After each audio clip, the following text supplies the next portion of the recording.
Et salut à tous, on se retrouve pour une nouvelle vidéo, un nouveau brief du marché, le brief du 16 mai. Aujourd'hui au programme BTC Ether comme d'hab, deux trois choses à dire, et principalement le dollar et puis l'order flow et les quelques données comme d'hab.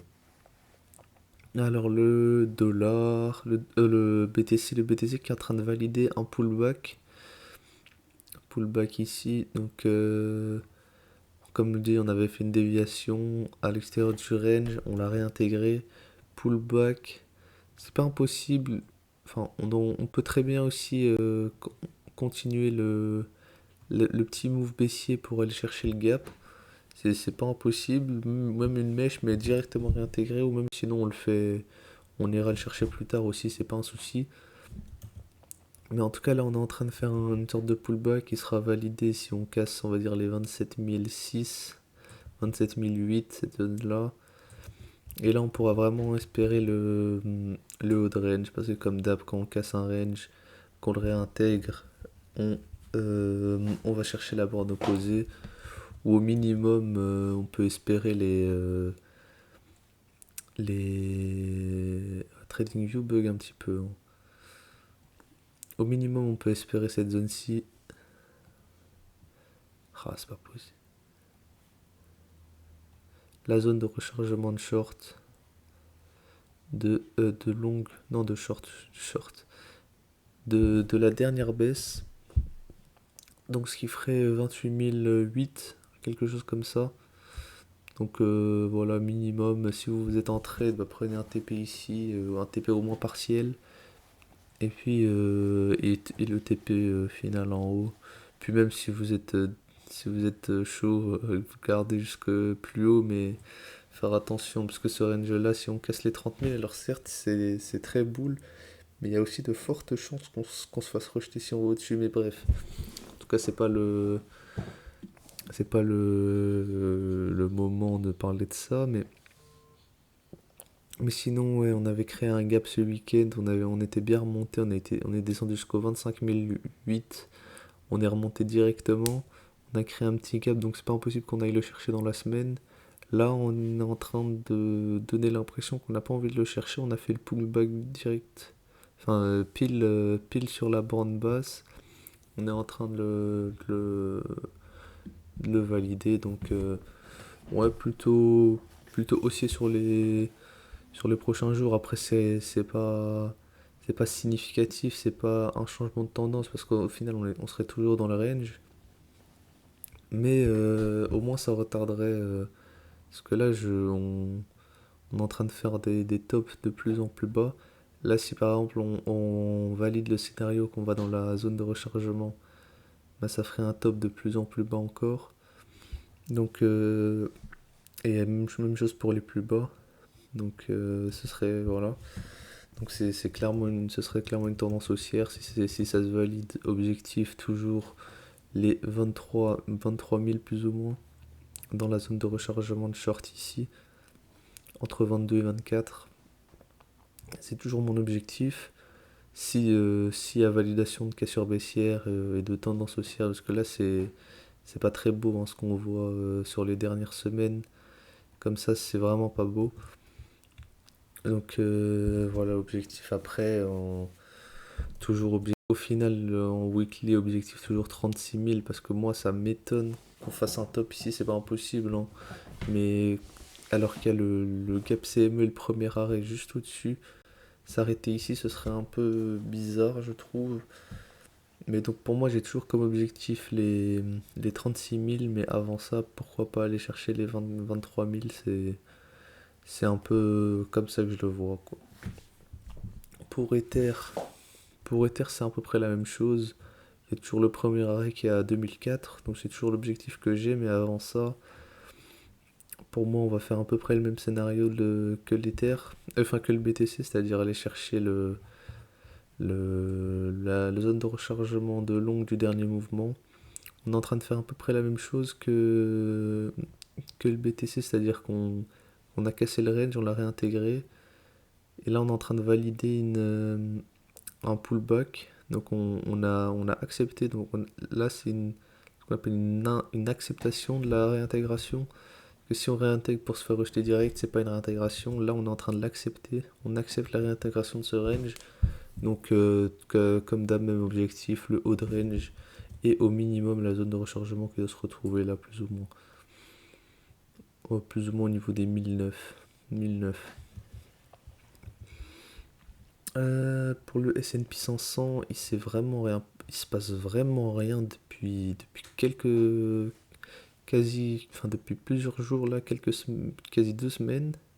Il se passe absolument rien sur le S&P 500, il y a zéro volatilité. On a toujours le point bear ici à 4050, s'il casse objectif les 3009. Et le point bull ici au niveau des 4002, s'il casse objectif 4004. C'est aussi simple que ça pour moi en tout cas. Dollar, donc il a chuté, enfin il a failli dans sa zone de résistance. Ici, cette grosse zone de résistance qui a même duré ici. On pourrait l'étendre, mais bon, on va la garder comme ça. On voit on était arrivé dans ce bottom, on arrivait dans la zone de bottom. On avait accumulé énormément de stops ici. Quand j'ai vu qu'on a commencé à casser, on a cassé le premier, parce on a cassé celui-ci. On a cassé celui-ci. Moi, je me suis dit, en général, quand on en casse un, quand on en casse deux, on va chercher les derniers autres. C'est pour ça que j'ai mis nouvel objectif au niveau de toute cette trendline ici, parce que c'était tous les stops qu'on pourrait aller chercher. On n'est pas si loin, hein. Par rapport au top, c'était même pas moins 1%. Par rapport au prix de maintenant, c'est moins 1,15. Donc ce serait au niveau des 103,5. L'accumulation énorme de stops pour après faire un nouveau plus bas. Ou au pire des cas, remonter dans la zone de rechargement de short pour après faire un nouveau plus bas. Ce serait pas forcément bear. Ce serait pas bear pour les assets à risque à moyen terme, même si à court terme ils vont peut-être manger un petit peu, mais à partir de là, une fois qu'on aura liquidé tout le monde, la baisse sera beaucoup plus saine et peut-être beaucoup plus rapide. Mais en tout cas, ouais, comme je le dis, mon objectif pour le dollar, c'est toujours au niveau des 95 points. Comme on dit, quand on casse le premier rail qui était au niveau des 105, 106, des 105, on se retrouve où quand on le casse dans la zone de rechargement, donc rechargement autour des 96 points. Donc c'est toujours mon objectif pour le dollar en weekly. BTC dominance toujours en haut de range, rien de spécial à dire, on stagne, on veut pas vraiment soit de se faire rejeter, soit de casser au-dessus, on hésite un petit peu. En tout cas, voilà, rien de spécial à dire. L'order flow, alors au niveau de l'open interest, il y a une petite baisse sur ces dernières heures, mais rien de spécialement notable. On a le CVD spot qui avait fait une sorte de... On pourrait se dire, ouais, c'est une reprise, mais finalement ça repousse plus bas, donc ça c'est très mauvais. Les fundings qui étaient en train de baisser, là, ils ont un petit pic sur ces dernières heures. Le long short ratio qui était en train de baisser a un petit pic sur les dernières heures aussi. Donc CVD spot qui chute. CVD spot qui chute, fundings qui remonte un petit peu, long short ratio qui remonte un petit peu au niveau des longues. Ça se détériore un petit peu, peut-être parce que les gens essayent de long ce bad range ici, je sais pas. C'est pas idiot, je trouve, de long ce bad range, mais le fait que le CVD spot chute et mais que les fundings et les long short ratio augmentent, ça peut être un point sur lequel on peut avoir des doutes. Au niveau des fundings ici, ils étaient meilleurs hier, largement meilleurs hier, mais ils sont toujours relativement bons. Ils sont quasi verts partout, donc c'est très bien. Liquidation 50 millions, rien de spécial à dire. Et long short ratio qui commence à remonter un petit peu. Il était à 61 hier, il est repassé à 63. Comme d'hab, c'est toujours le point qui m'embête. 63% de longue. Est-ce qu'on peut vraiment aller chercher les 30K alors qu'on a 60% de longue? Est-ce qu'il faudrait pas aller liquider tout le monde avant? Bon, c'est un scénario, moi c'est un peu ce que je pense, mais après le marché il fait ce qu'il veut, c'est lui qui a raison. Donc moi pour moi aller chercher les 30K alors que 65% des gens sont en longue, pour moi c'est pas possible. C'est pour ça que je vise toujours cette zone de rechargement au niveau des 22-23. Là je pense que le long short ratio sera vraiment très bas, peut-être en 50-50, peut-être un peu plus de short, je sais pas, parce que une fois qu'on aura cassé ces 25, la plupart des gens deviendront short et c'est vrai que ça pourrait faire peur de réintégrer cette grosse résistance. Bon, attendez, j'ai un petit bug très...